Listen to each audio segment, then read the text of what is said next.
Kujuta ette, et oled tööl koosolekul, kui kolleeg süüdistab sind kõigi ees projekti hilinemises. Su süda peksab, hääled on tõuseb ja nüüd on su 2 valikut, kas reageerida emotsionaalselt või võtta hetk ja vastata targalt. Seda oskust nimetatakse emotsionaalseks intelligentsuseks. Emotsionaalne intelligentsus koosneb 5 põhielemendist, mille on populariseerinud Daniel Goleman. Need aitavad sul oma emotsioone mõista, juhtida ja kasutada nii suhetes kui otsuste tegemisel. Kuidas harjutada neid 5 elementi? 1. Eneseteadlikkus. Päeva lõpus mõtle läbi. Mida ma täna tundsin? Mis selle põhjustas? Kuidas ma reageerisin? Märka ka kehasignaale. Kiirem südametöö, pinges lihased. Need on esimesed vihjed emotsioonidest.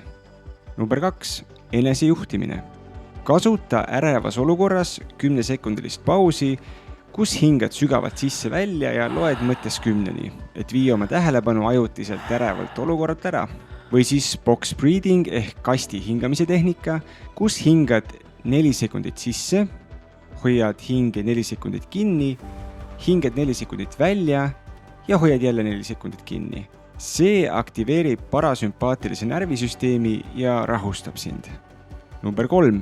Empaatia.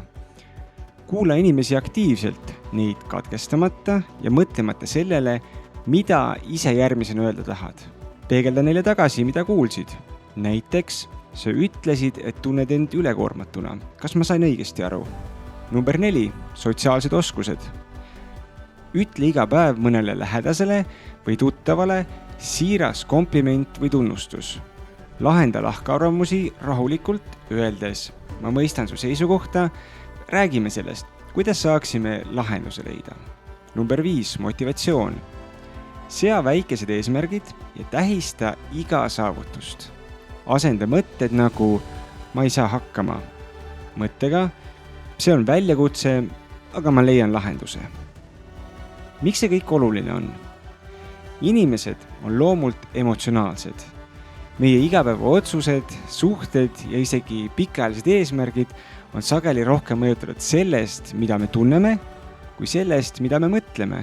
Kui õpid oma emotsioone juhtima, muutuvad su suhted tugevamaks.